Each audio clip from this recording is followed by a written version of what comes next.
నమస్తే, welcome to our channel.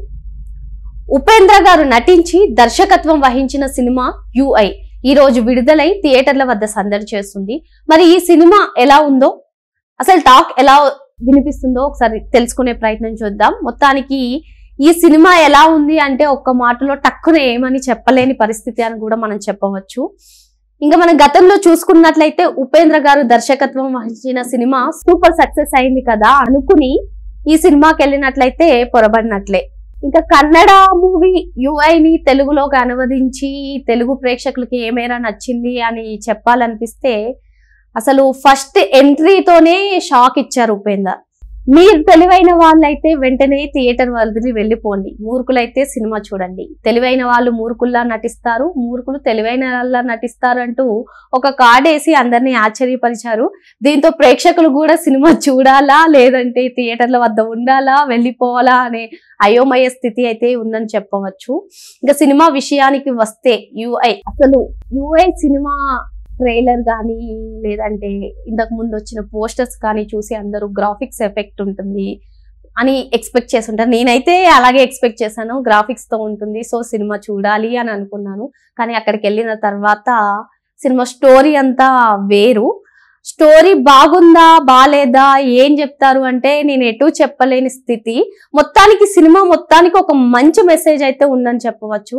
ప్రజలందరూ కూడా తమ తమ జీవితాలను చూసుకోరు, ఎప్పుడు పక్క వాళ్ళ జీవితాల్లోనే దూరతారు అని చెప్పి అయితే డైరెక్ట్ గా చెప్పారు. మిగతా అన్ని ఇండైరెక్ట్ గా చెప్పిన, ఇది మాత్రం డైరెక్ట్ గా చెప్పారు.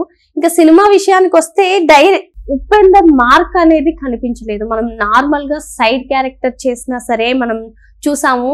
అల్లు అర్జున్ గారు నటించిన సన్ ఆఫ్ సత్యమూర్తిలో ఆయన పాత్ర ఎంత ఇదిగా ఉంటుంది. ఇంకా ఆయన నటించిన చాలా సినిమాలు ఉన్నాయి కూడా, ఆయన సినిమాలకు ఈ సినిమా ఆ మార్క్ నైతే దాటలేదు, ఆ మార్క్ అయితే ఈ సినిమాలో కనిపించలేదని మనం చెప్పవచ్చు. అసలు స్టోరీ విషయానికి వస్తే ఒక మంచి కాన్సెప్ట్ అని చెప్పవచ్చు. కథ విషయానికి వస్తే అంటే ఒక మంచి మెసేజ్ ఇవ్వాలి అనుకున్నారు, కానీ ఈ మెసేజ్ ని కంటెంట్ ని స్క్రీన్ ప్లేలో అంటే ప్రేక్షకులకు చూపించడంలో విఫలమయ్యారని మాత్రం చెప్పవచ్చు. ఇంకా ఇందులో చెప్పాలి అంటే ఉపేంద్ర గారు డ్యూయల్ క్యారెక్టర్ చేశారు. ఒకటి సత్య, ఇంకొకటి కల్కి. సత్య అనేది ప్రజలను ధర్మం వైపు, ప్రజలు బాగుండాలి మంచి వైపు ఉంటే, కల్కి తన తల్లి అంటే నేచర్, మాక్సిమం అది నేచర్ తో పోల్చారు. ఇప్పుడు వచ్చే ఏవైనా సరే నేచర్ ని మొత్తం ఏ విధంగా అయితే మనం నేచర్ ని అయితే సర్వనాశనం చేస్తున్నామో అలా అదే విధంగా తన తల్లి నేచర్, ప్రకృతిమయంగా ఉండే తనని ఈ ఏమన్నా అవనివ్వండి, భూమిని నాశనం చేయనివ్వండి, వీటితో తనని వేధించారని చెప్పి తన తల్లికి న్యాయం చేయాలి అని చెప్పి వేరే రాంగ్ రూట్ లో వెళ్తాడు కల్కి.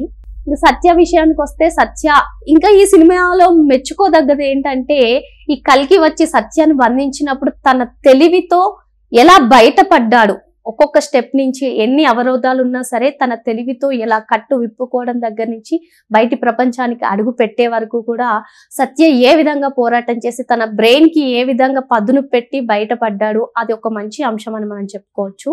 ఇంకా కల్కి విషయానికి వస్తే కల్కి పాత్రలో ఉపేంద్ర ఈ పాత్ర ఏదైనా కానివ్వండి, కల్కి పాత్ర కానివ్వండి, సత్య పాత్ర కానివ్వండి, ఉపేంద్ర అయితే చించేశాడని చెప్పుకోవచ్చు. కానీ స్టోరీ పరంగా ఇంకొంచెం బాగా చెప్తే, ఇంకొంచెం బాగా కనెక్ట్ అయితే బాగుండేది, స్క్రీన్ ప్లే వర్క్ ఇంకొంచెం బాగుంటే బాగుండేది అనిపించింది. డైవర్ట్ అయిపోయాను. కల్కి విషయానికి వస్తే ఆఖరికి సత్యాన్ని కూడా బంధించి ప్రజలను ఏ విధంగా కష్టపెడతాడు, అసలు తన గురించి తను పొజిషన్ లో ఉండడానికి ఇందులో సాయి కుమార్ గారు తమ్ముడు రవికృష్ణ గారు కూడా యాక్షన్ చాలా బాగుంది. సాయి కుమార్ గారు తమ్ముడు యాక్షన్ కూడా, ఆయన కామెడీ మొత్తానికి సినిమాలో కామెడీ అయితే బాగుందని చెప్పవచ్చు. ఎవరి దగ్గర కానివ్వండి, పంచ్ డైలాగ్ సెటారికల్ గా కానివ్వండి, ప్రజలను మోసం చేసి ఎలా చేస్తారు, లాస్ట్ కి ఫుడ్ కూడా దొరకకుండా ఎలా ఉంటుంది అని చెప్పి.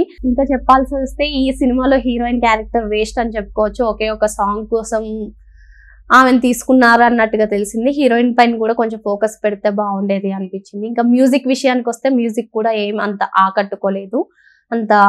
ఇంకా కొన్ని సాంగ్స్ మ్యూజిక్, బ్యాక్గ్రౌండ్ మ్యూజిక్ అది బాగుంటే బాగుండేది అనిపించింది. ఇంకా కల్కి ఎంట్రీ అప్పుడల్లా గుర్రం షాట్ అయితే చాలా బాగుంది. ఇంకా మొత్తం స్టోరీ చెప్పేస్తే బాగుండదు, స్టోరీ ఏం లేదు కూడా.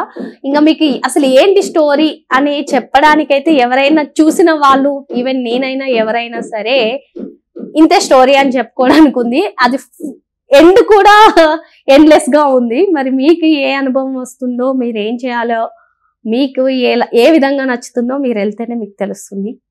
ఇంకా చెప్పాలి అంటే ఈ సినిమా సన్నివేశాలకి ఏదైతే ఒక్కొక్క సన్నివేశం వస్తుందో ఒక్కొక్క దానికి పొంతన లేదని చెప్పుకోవచ్చు. సడన్ గా ఒక సీన్ వస్తుంది, నెక్స్ట్ ఇంకో సీన్కి వెళ్ళిపోతాం, ఏంటి అసలు ఏం జరుగుతుందనే అయోమయం కూడా ఉంటుంది.